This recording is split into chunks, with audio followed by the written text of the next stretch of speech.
sa situation ngayon,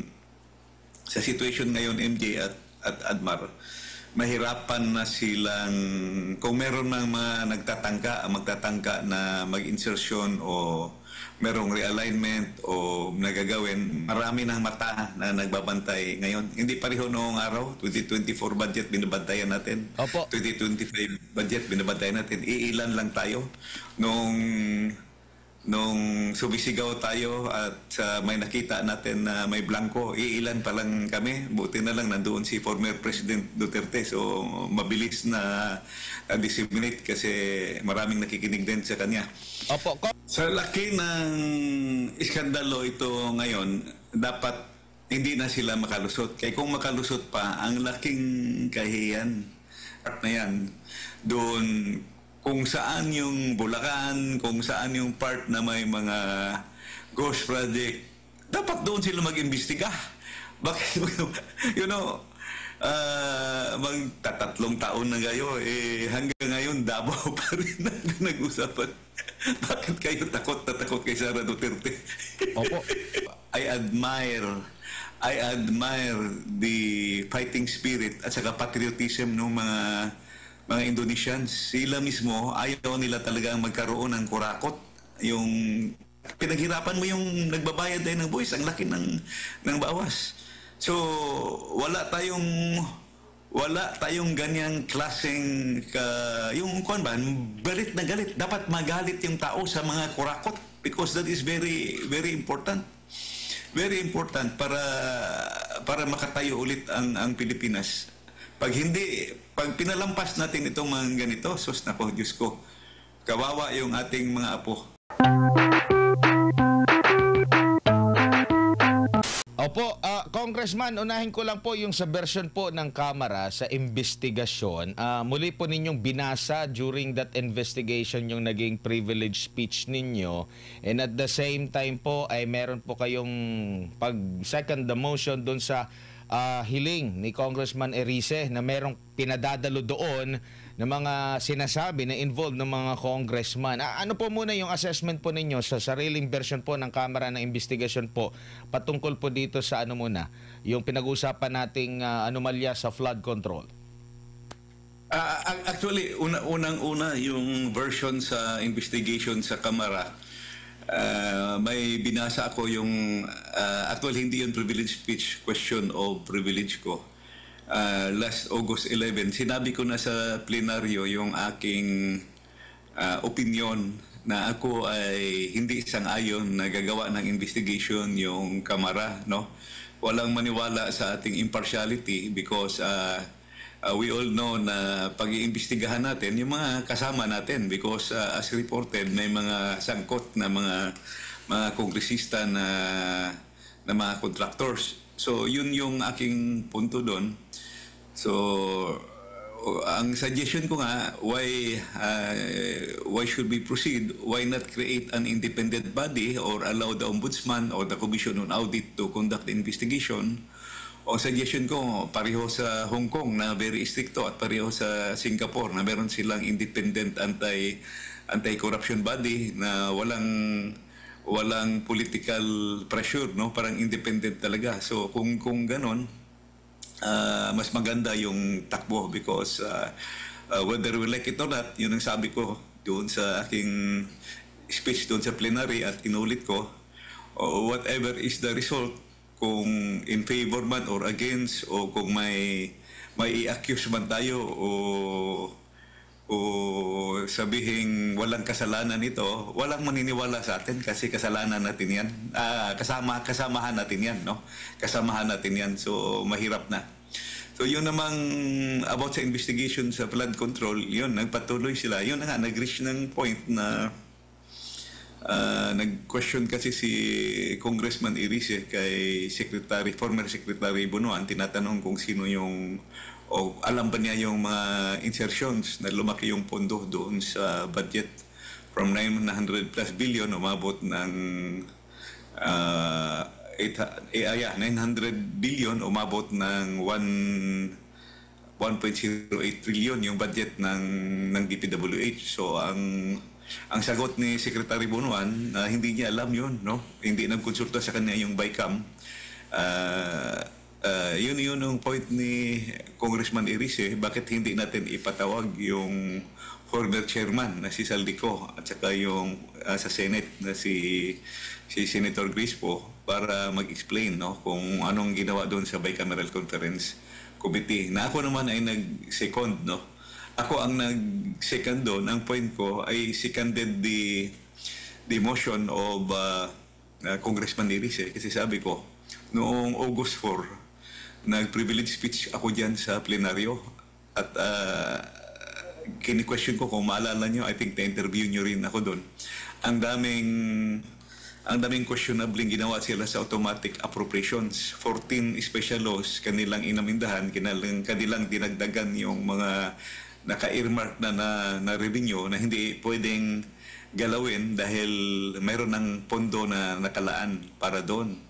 So ang sabi ko noong August 4 na speech ko, the 2025 budget is the most corrupt budget ever passed in the history of Philippine Congress. Since August 4 hanggang doon sa aming hearing kahapon, ang nangyari, which was September 2, no?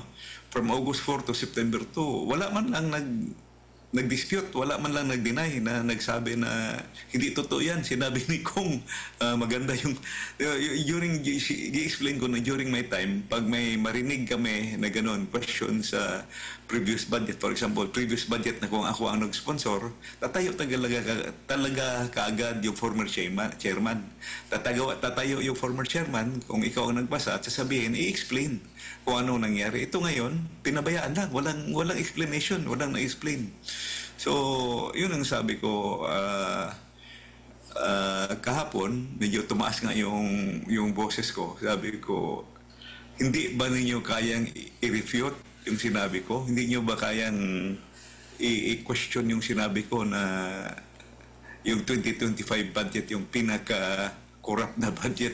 So, ang ibig sabihin yun, kung hindi nila kayang salungatin yung sinabi ko, ang ibig sabihin, totoo na corrupt yung budget. Kaya nga, mas maganda kung maka-attend sila sa investigation para ma-explain nila kung ano yung point nila. No? Hindi naman ako nag-accuse na sila ang may kagagawan, pero being the head as chairman, may command responsibility, sila dapat ang mag-explain kung paano pumasok yung mga insertions.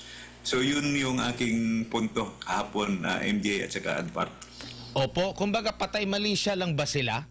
Dahil ang gusto nilang malihis yung issue na yun. At mapag-uusapan lang itong flood control project lang para medyo, alam mo na, hindi matouch yung 2025 budget sa kabuuan na nabanggit nyo nga po, pinaka-corrupt na budget.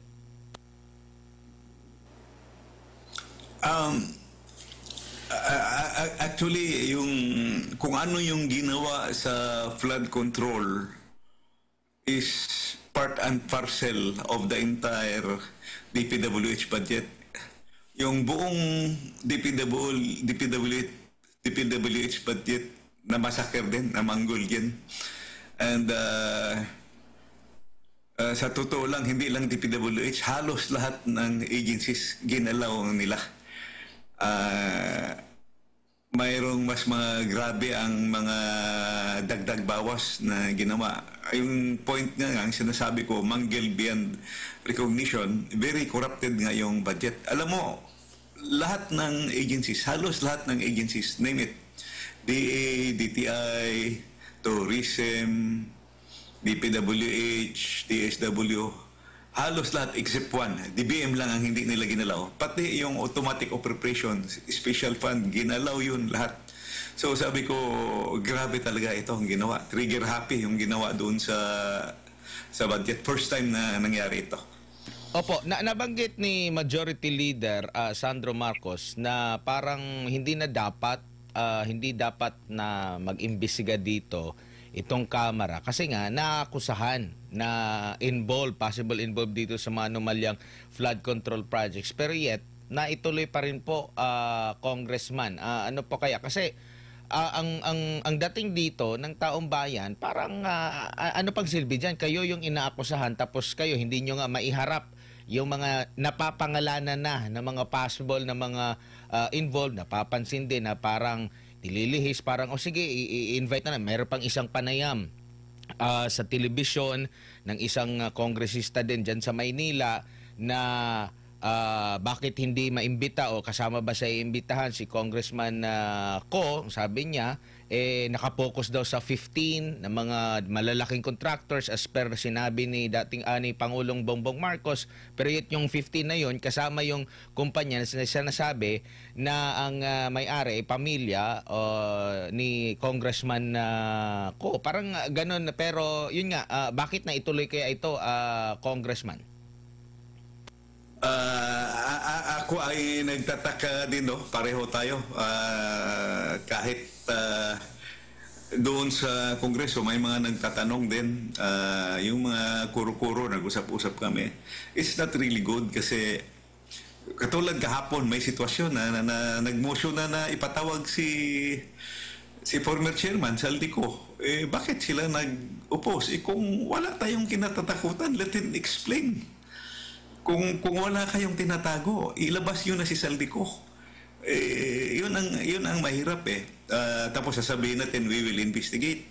Ano ang iimbestigahan? Pero magkakaroon ng double standard. If you will only investigate the PWH, if you will investigate the other contractors, but you will not investigate the congressmen contractors, ayaw mong ipatawag yung reason ni Kong Abante kahapon kasi tatanong siya kung pwede ba gawing resource person ng isang kongresista. Yun na nga nung una sabi, walang sasantuhin. Lahat pwede ipapatawag. So that's why as early as possible, dapat kung ako ang tatanungin, they should stop this investigation kasi habang tumatagal, lalong masisira yung reputation. Yung point ko, if we want to save the honor and the integrity of the House, huwag nyo na lang ipatuloy yung investigasyon. Kaya habang tumatagal, mas lalo tayong pagtatawanan ang mga taong bayan. Kong, good evening. Si MJ po muna ito. Sir, di ko lang maintindihan yung sinasabi ni Budget Secretary Emina Pacandaman hinggil po sa 2026 National Expenditure Program kasi bukod po sa issue po ng flood control, abay panahon po ngayon ng budget season sa House of Representatives. National budget sa 2026, meron daw insertions. Sino po ba nagpe-prepare ng NEP? Di ba DBM po, Congressman? Yes. At saka, kuan pa yan? Virgin pa yan, nagaling sa kanila. Hindi pa yan na-touch. kung meron mang insertion, sila rin ang dapat sumagot. Kasi nakapagtataka ko, former chairman ng APRO, sir, na sabi dito ni Secretary Pangandaman, kung galit at inis sila, mas inis at galit kami. Hinggil sa mga questionableng DPWH projects sa ilalim po ng NEP 2026. Sir? May proseso yan yung budget call ginagawa ng DBM, yung mga agency gagawa ng budget nila, magsasubmit sila doon sa DBM, i-approve yan sa yung DBCC. So dumaan sa proseso yung budget. So tataka ako kung bakit sasabihin nila ngayon na imperfect pa hindi pa perfecto yung budget at uulitin. I really don't know because this is the first time na nangyari ito na ibabalik yung budget, no? I don't know kung nagawa na ba, but yun yung press release nila kanina na ibabalik daw yung budget doon sa DBM. So para sa akin, it's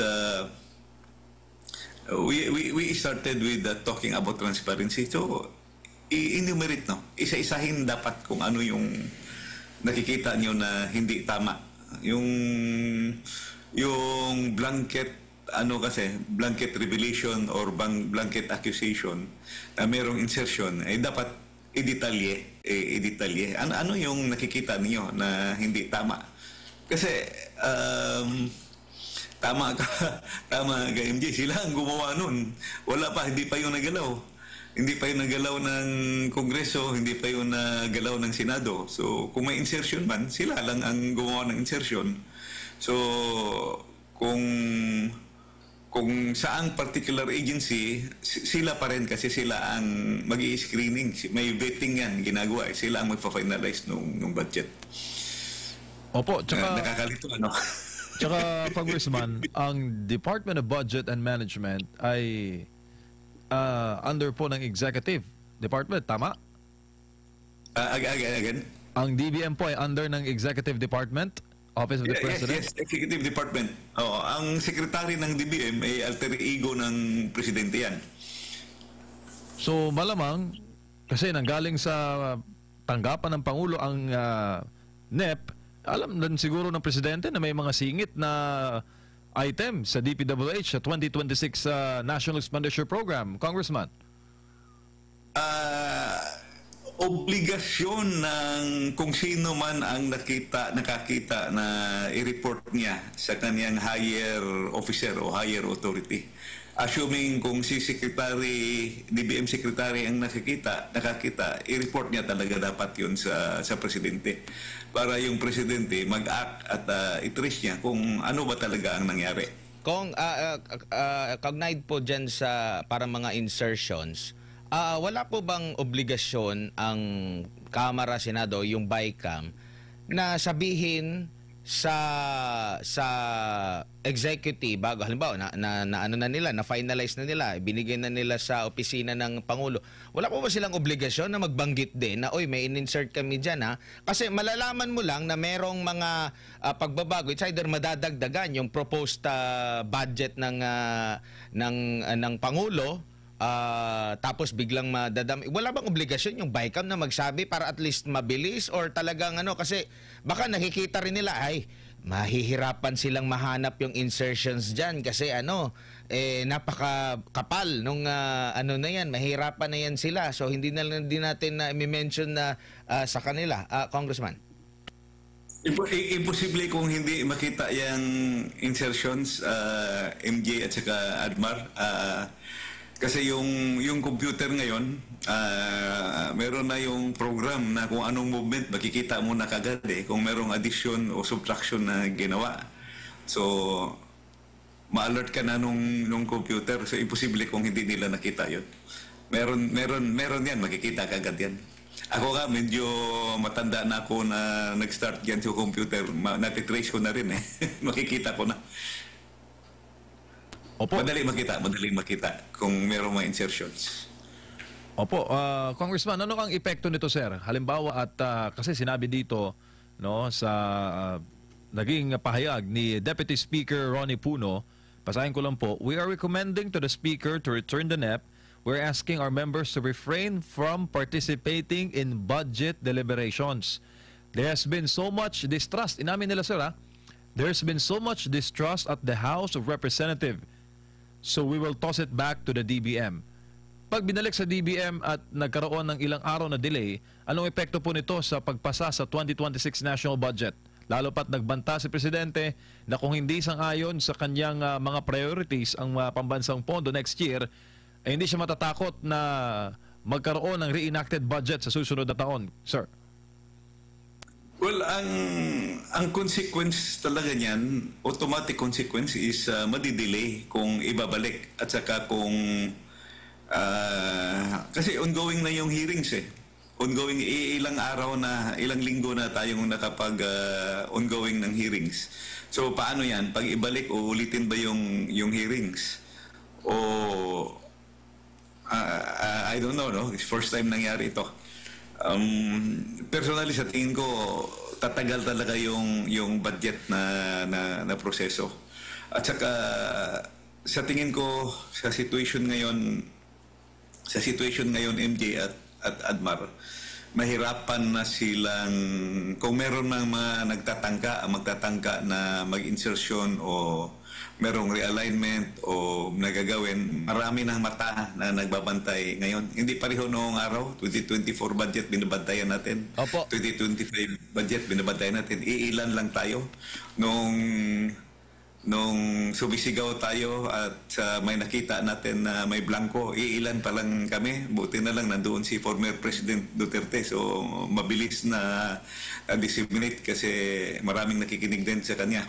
Opo, Kong, So, may tanong ko pero- lang po. Yung insertion po ba saan po nagaganap? Doon po ba sa deliberasyon pa lang or doon na sa BICAM yan na nagkakaalaman? Kasi minsan iba yung kahit nga yung sa version ng kamera pagdating doon sa ano naiiba pa. Kasi, dagdagan ko lang ng context ko ngayon, tanong ni Partner Adbar. Kasi lumalabas ngayon na yung insertion ay nasa NEP. Ang NEP galing po sa Office of the President. So may assumption na yung insertion ay galing mismo sa tanggapan ng Presidente. Kong. yung para hindi tayo malito, ito yung pinag-uusapan natin ngayon, yung 2026. 2026, Kong. Yung 2026 budget. Opo. Yung 2026 budget, yun yung galing pa talaga sa kanila yon.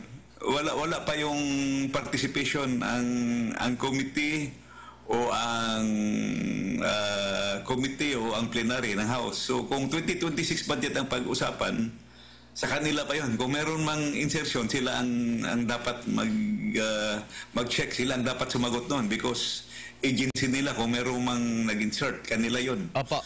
So, kung DPWH yung problema, tingnan nila yung problema. Opo. Pagdating naman dito sa 2025 budget, meron tayong apat na libro eh.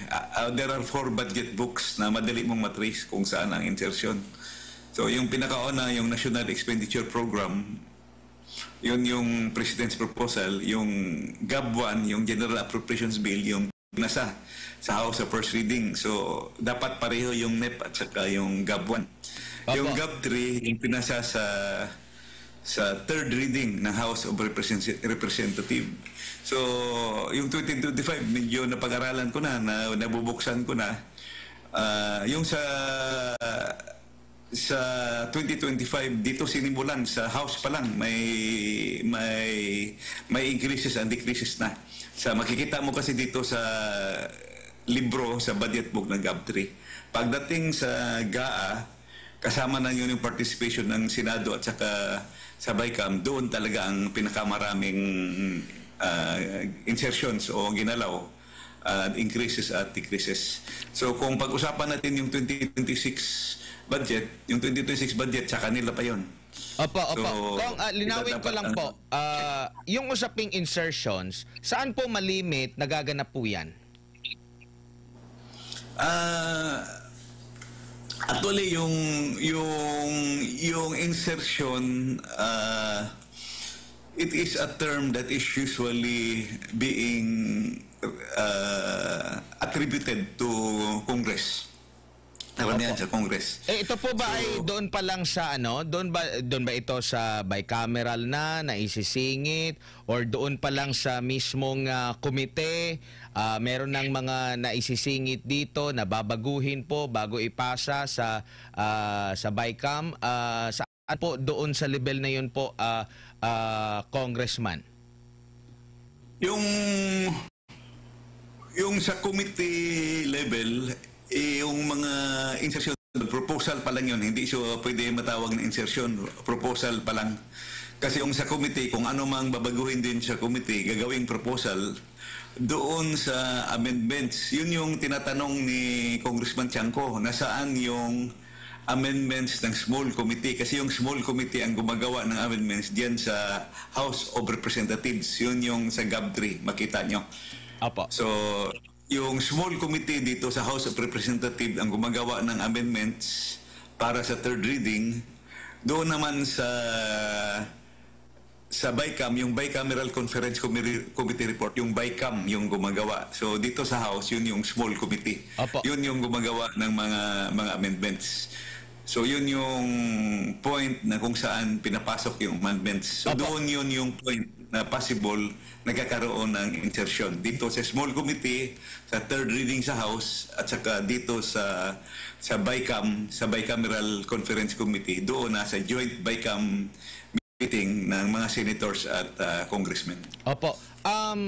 Dito, meron po ba kayong pagsusuri or pagkakaalam po kung saan po ba na papasok itong mga maanomalya na mga flood control? Ito po ba insertion or doon pa lang sa level na nagsuggest or nagpropose si DPWH kasama na ito? Saan po ba yung malimit na nagkakaroon po ng anomalya? Sa insertion or doon pa lang sa mga proposal ng mga ahensya ng gobyerno like kagaya sa DPWH?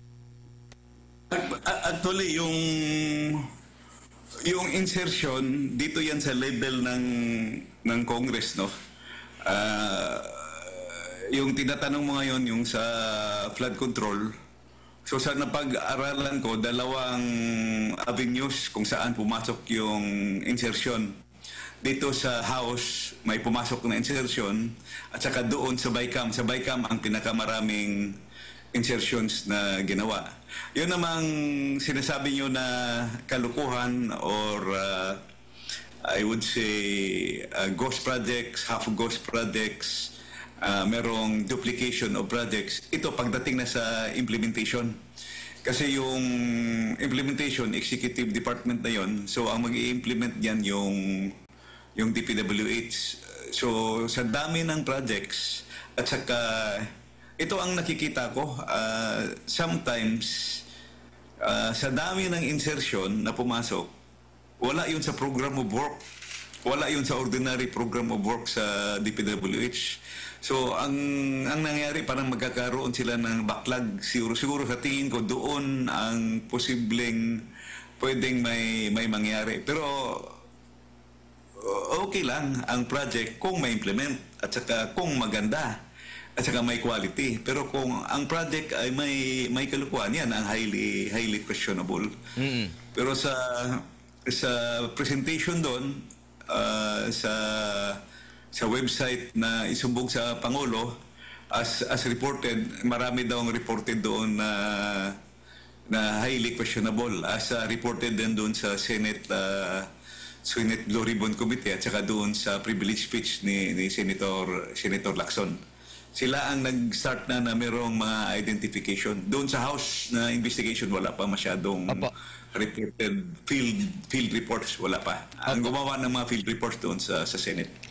May nakwento po nung nakapanayan po namin si Mayor Benji Magalong na actually nanawagan din ngayon si Senador Ping Lacson na dapat din pokusan sa national budget natin yung mga programa ng bawat lokal na pamahalaan. Kasi nabanggit niya, bakit daw pag sa lokal na pamahalaan na inisyatiba na klase ng mga proyekto, napakarami ng pinagdadaan ng proseso. Pag sa siningit lang daw or initiated ni Congressman daw with the help sa DPWH, madali lang ma-implement yung mismong proyekto. Minsan hindi pa nga nila alam na merong ganong klaseng proyekto po. Ito po ba ay meron po ba kayong information ukol po dito, Congressman? Actually, yan yung nakikita ko na may double standard talaga nangyayari kasi dapat ang mga infrastructure projects or services ng ating gobyerno, dumaan talaga dapat yan sa proseso. Yung sinasabi ni Senator Lacson na ni Mayor Magalong na dapat dumaan sa LGU. Yung LGU kasi meron tayong Local Development Council, no? May mag-start talaga yung Development Council sa barangay. May Barangay Development Council. Merong City Municipal Development Council. Yung mga projects, nakapropose yan lahat doon. Pagdating doon, i-consolidate yan lahat yung mga projects. Pupunta yan sa RDC. Yung RDC, Regional Development Council at saka NEDA, sila yung gagawa ng plano sa bawat region. Hindi basta-basta lulusot yung mga proyekto doon kasi yung mga proyekto may program of work, meron talaga yung studies. Yung big projects, may feasibility study talaga yan pag malalaking projects. Pag maliliit na projects, wala masyado, parang concept paper lang at saka parang plan of implementation. Tapos, pag na-consolidate yan ng RDC, ipapasa yan doon sa NEDA. Saka doon sa NEDA, DBCC na naman ang mag-check yan. So NEDA, DBCC, bago yan ipasok sa NEP. So mabusisi, mahaba ang proseso. Yun yung sinasabi na mahaba ang proseso bago lumabas sa budget. Ang problema, ginagawa ng ibang legislator, congressman or senator, yung nagpapasok sila ng budget doon na sa level nung sinasabi ko na sa third reading amendment at saka doon sa BICAM. Ang problema pa, hindi coordinated sa agency. Hindi nila alam. Yung karamihan ng congressman at senator na nagpapasok ng budget, hindi naman sila engineer. Wala naman silang technical expertise. Ang tanong nun, kung tama ba yung nilagay nila na mga proyekto doon sa yung mga siningit nila. Example, meron kang magandang kalsada. Para sila makakuha ng pundo, tatapyasan nila yon, babawasan. Or i-delete para ilipat nila yung pundo doon sa kanilang gusto na kalsada. So, yun ang problema doon. Another example, pag merong proposed flood control project na dumaan talaga sa RDC. Kung dumaan sa RDC, dumaan talaga sa provincial planning at saka city planning yan, nakaplano. Kung tatanggalin yan, babawasan yan doon sa pagdating sa BICAM or doon sa third reading level. Tapos papalitan nila ng kanilang pet project na paboritong distrito, paboritong lugar na flood control. Ang tanong, yung flood control ba yan na yan ay kasama sa plano? O meron bang feasibility study yan? Ang problema, saan pupunta yung flood control mo? Saan pupunta yung tubig? Dapat sa tubig, di ba, may superhighway ka rin kung saan dadalo yung malaking tubig para papunta sa dagat at saka sa outlet or sa river basin, sa catch basin. So kung walang pupuntahan yung flood control mo, baha talaga ang pupuntahan. Pareho din yan sa kalsada. Kung gawa ng kalsada na walang planning, magkaka-traffic ka talaga. Opo. Magkaka-traffic ka pagdating sa urban center. So it should all be planned. Sana, yun na nga I have sometimes reached a point na nasasabi ko na katangahan yung ginawa nung iba. Actually, ang budget kasi, sabi nyo, matagal-tagal na ako sa budgeting, no? Ever since nung first term ko pa, active na ako sa budgeting. Sa budgeting kasi, it is a clash between technical and political. Ang technical aspect is very important sa budgeting kasi yung plano mo para sa development, sa progress and development ng bansa mo, technical yan, very technical yan. E tapos haluan mo ng political, yun ang problema. Ito ngayon, heavily political yung 2025 at saka 2024 na budget na dumaan, nakikita ko. May best example. Opo. Technical. Kung may Technical best aspect example po, itong nabanggit minsan ni Vice President Sara Duterte na master plan sa flood control dyan po sa Davao City na kumuha pa raw ng international experts para makatulong sa pagpaplano, kumuha pa ng mga consultant para magkaroon ng komprehensibong flood control. Kaso at the end, ang kulang na lang is pondo, pero ayaw pundohan. Pero may ibinulgar, yung kasamahan nyo po, si Congressman Marcy Teodoro, ng mga proyekto na tapos na, pinupondohan pa rin, Congressman. Yun na nga Yun na nga ang problema. Yung recommendation dapat ng expert, yun yung sinasabi ko, technical. Yung mga recommendation ng expert, yun ang ating susundin. Ang problema, mangingibabaw yung political. Pag mangingibabaw yung political, hindi nasusunod yung kung anong gusto, kung saan yung drainage, saan dadaloy yung tubig. Yun yung biggest problem doon. Kung merong master plan, hindi napupunduhan, pero yung walang master plan, yung napupunduhan. Okay, ngayon pumapasok yung istorya na ano bang tawag nito? Contractor. Now, if your point of view, ang classic kasi dyan, di ba ang classic clash is just, kung sinasabi ko, technical or political. Pag pumasok yung contractor's point of view, profit na yon. Profit-oriented na yung mangyari sa project. So hindi na, at least yung political, medyo para pa sa bayan yon. Pero pag profit na, para sa sariling bulsa na yon. So yun dapat talaga ang mawala. So I think high time na very strict. Nawala na kasi yung delikadesa eh. Noong araw, may delikadesa yung hindi hahawak sa posisyon. Example, kung contractor ka, hindi ka dapat talaga mag-chairman ng appropriations. Opo. Mahiya na lang sana ba? Opo, mukhang Diba? Congressman na murag dili naman na uso karon sir kanang ingon ana ang mga virtue. Sir, nabanggit po ninyo ngayon lang yung salitang profit oriented. Marami din kasi po mga kababayan natin nagtataka kung bakit po kakagawa lang ng flood control sira agad. Eh, may mga nagko-comment na meron daw silang mga naririnig na kwento na kesyo 40% na lang daw ng exact na budget sa isang proyekto ang napupunta mismo doon sa project implementation dahil po sa binanggit po ninyo na profit-oriented / kickback.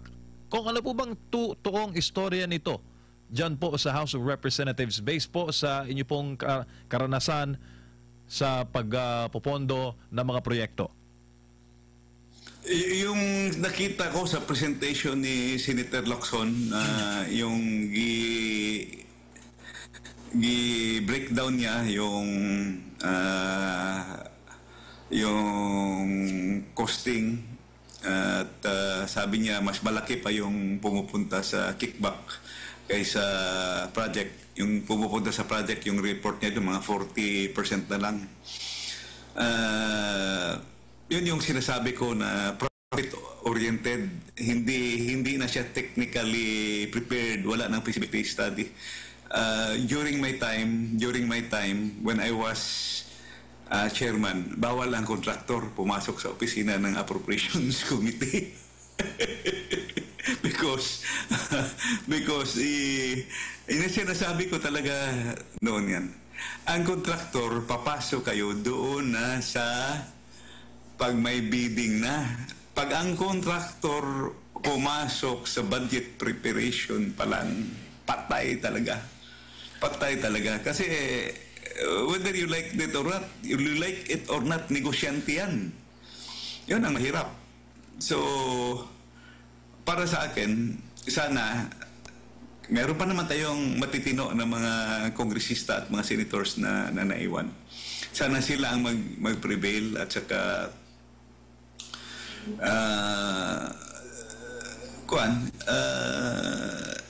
the Filipino people should start be very vigilant. Tingnan mo yung Indonesia, ang liit-liit pa nung amount, hindi pa pinalaki, nag-react na sila, yung mga tao.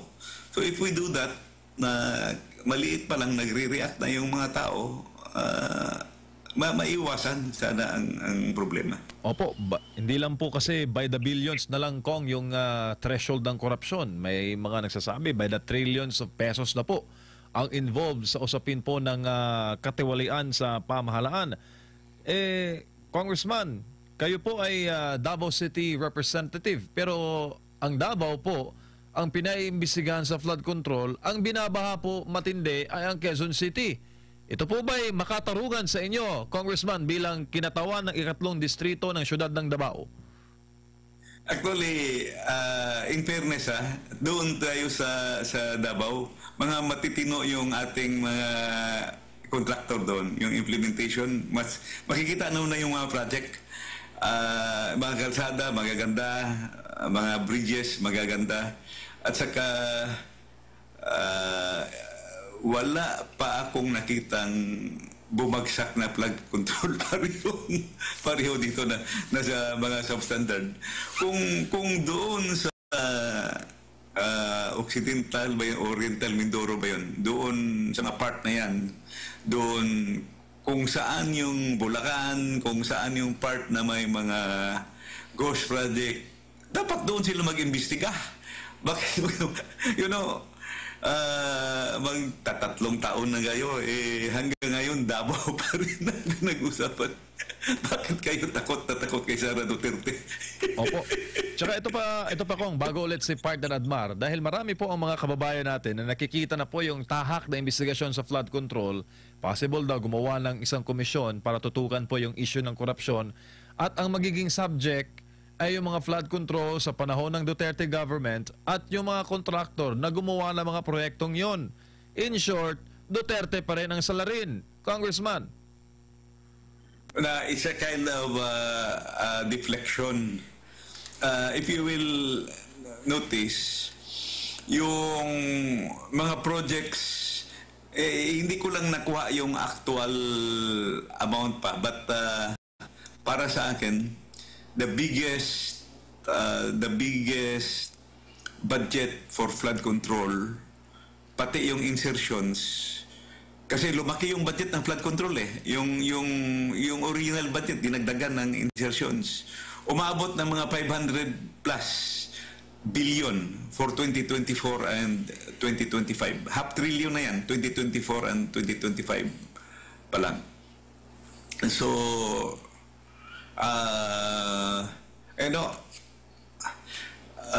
sa nakikita ko at kunting ilang taon na lang, titiisin natin, no? Sa nakikita ko, the truth, tama yung sinasabi sa Bible, the truth will always come out. Tiis lang tayo, kahit anong gagawin nila.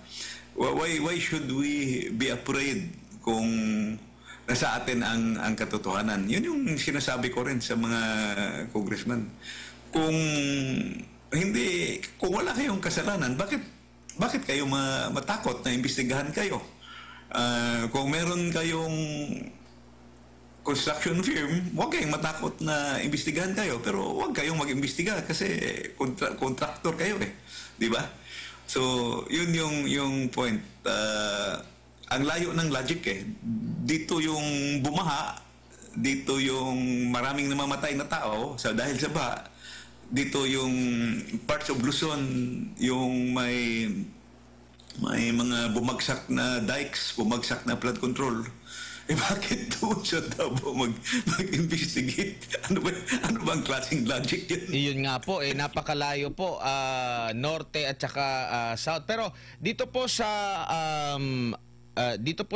pinag-uusapan po natin na flood control projects, marami din pong nagsasuggest na i-zero na lang yung mga flood control project para po sa 2026. Okay po ba ito sa inyo? Or mas maganda rin na meron pa ring budget pero bago mag-release nito, tiyakin muna kasi halimbawa mayroon pang hindi natatapos ba or kung ano ba, kung ongoing, bago i-release yung i-check muna kung meron nga ba talagang proyekto, maganda ba yung pulido ba yung pwede ba yan na maagapan muna ng ating gobyerno yung pagre-release ng pondo, or automatic na talagang pwede namang gawin talaga ng gobyerno yan na pigilan mo na yung pagre-release hanggang nakikita na parang substandard tong pagkakagawa Hindi na aantayin na matapos kahit nung in between pa lang habang kino-construct pa makikita na kung merong anomalya, Congressman. Merong mga flood control projects na yung projects na regular talaga na nasa master plan ng DPWH. Yung malalaking project na yan, meron yung feasibility study. Ang ibig sabihin, may interconnectivity yan, connected yan, kung yung may study, okay ako dyan. Kasi kung may study, may feasibility study, merong environmental impact, may high impact yung project na yan, makikita natin doon pa lang sa study pa lang, makita na natin kung saan dadaloy. Kasi yung mga study na yan ngayon, meron na meron na mga drone shots yan meron na yung Google Map kung saan dadaan. So yan, pwede yan. Actually, ang pinaka-problema natin diyan, mushrooming, nagkakabuti.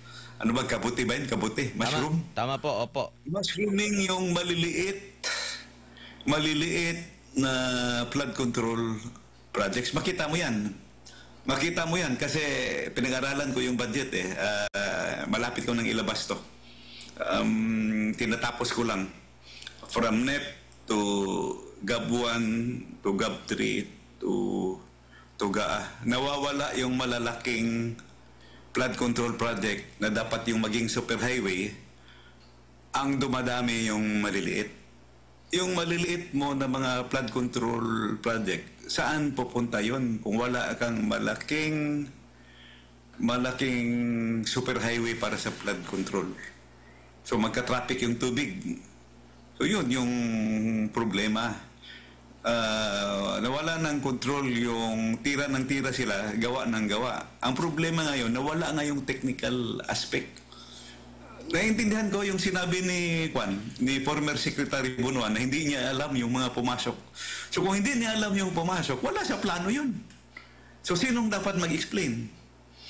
Who will explain? The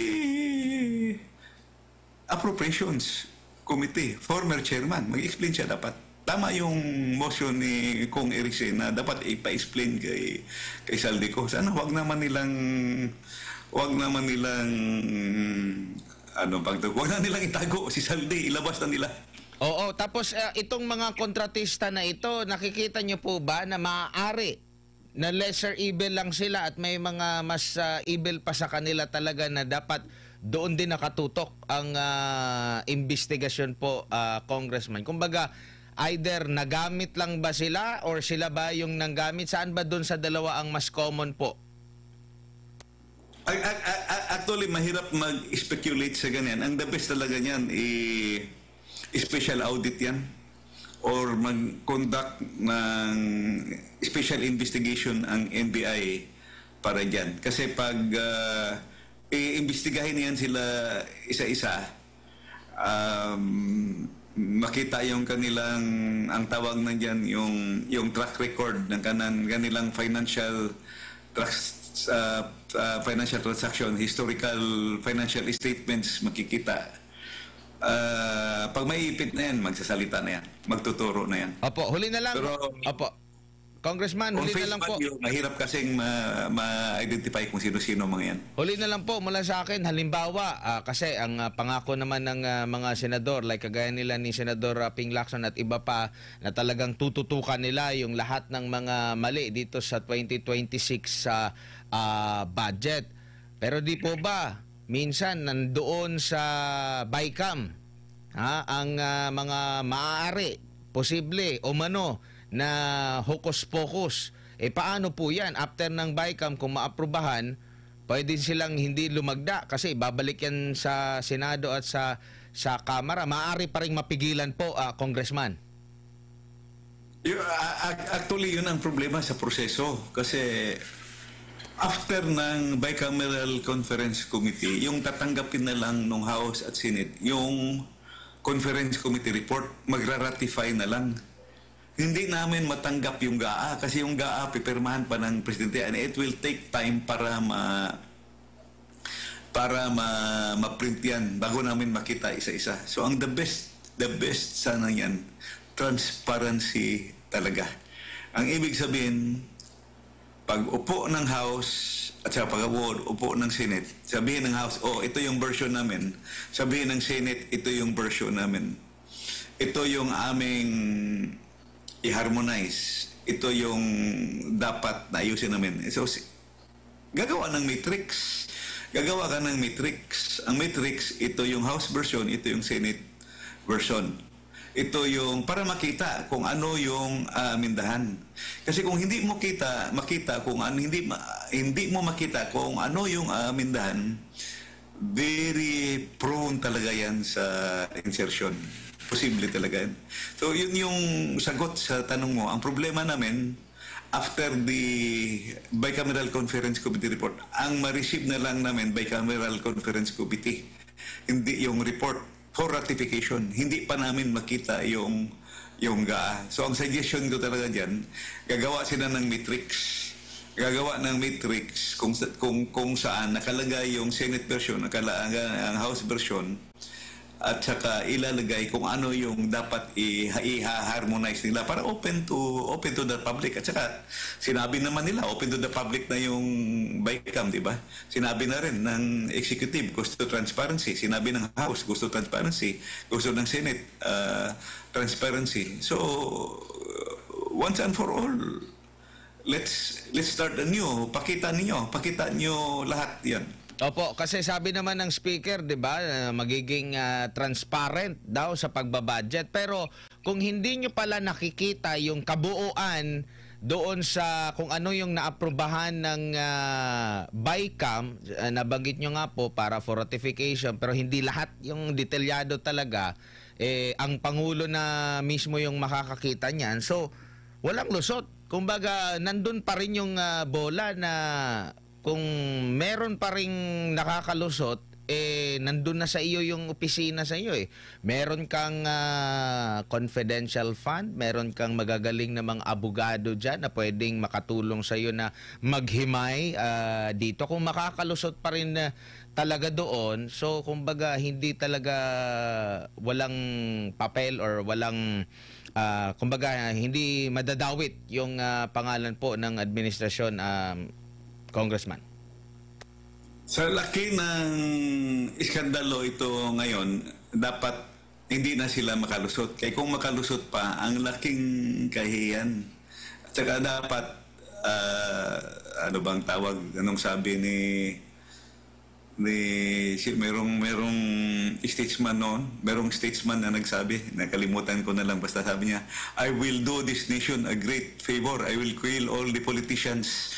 So, kailangan talaga with all the magnitude of the amount. Ang laki ng amount eh. Ilang 100 billions yan. Hindi yan ordinary na nangyari. At saka if you will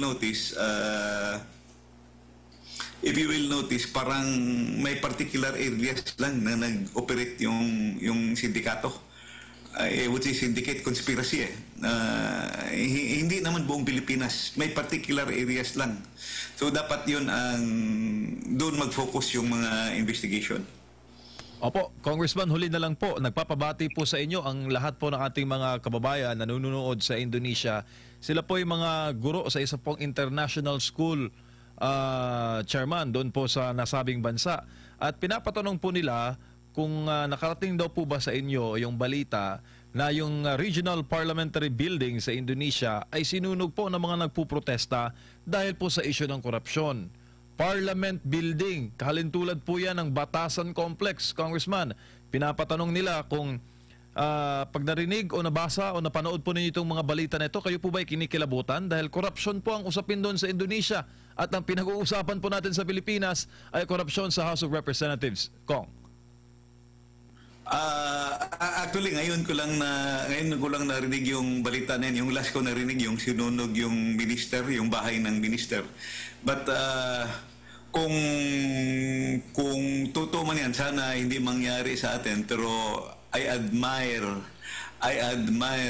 the fighting spirit at saka patriotism ng mga Indonesians. Sila mismo, ayaw nila talaga magkaroon ng kurakot. Yung pinaghirapan mo yung nagbabayad tayo ng buwis, ang laki ng bawas.